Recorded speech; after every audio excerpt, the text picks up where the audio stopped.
I moved to uni at the start of the year.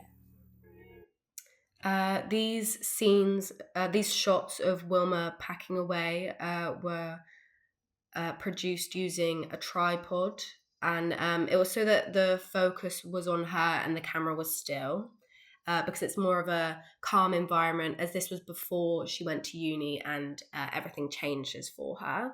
And also, the lighting is a lot dimmer in this scene as well, because it's to contrast the really colourful and chaotic vibe from the scene before. And that's where things started to go wrong. So as you can see, the light is in the corner, which makes her look a lot more like a silhouette in this clip, making her look a lot more mysterious. And then for the sound in this scene, we used both another voiceover with the same tools as before, and another sound from YouTube that we also imported at a lower volume, so it's only quiet in the background, not taking any focus away from her dialogue. The bubble wrap disappeared, and suddenly I was exposed. For that kind of montagey scene, we compiled shots we used from earlier in our film, and we brought back the beeping sound that we used earlier, which was again from YouTube, and we just put them all together. And vulnerable.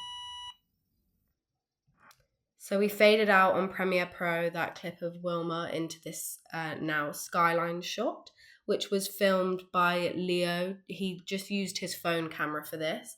As we used Mac computers to edit, we could just airdrop this video straight from his iPhone onto the Apple device, and then we could import it directly into our Premiere Pro project.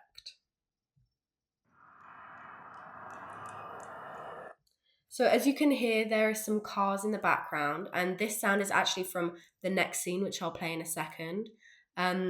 But to do this, we stretched the sound out from the next scene a bit earlier on so that you can hear it in this.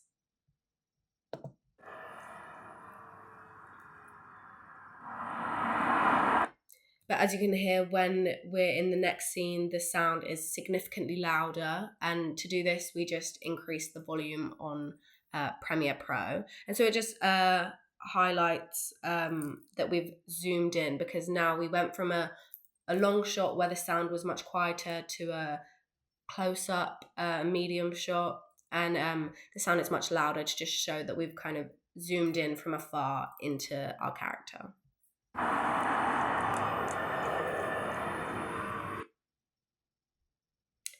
So we enhanced the audio on Premiere Pro, and there's kind of, again, similarly to the rest of our film, there's also kind of a montage vibe to this scene as well.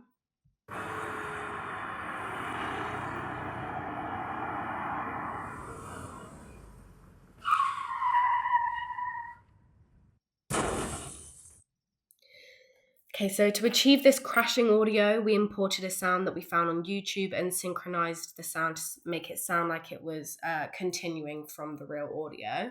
And then the final thing that you see in our film is the flatline title card.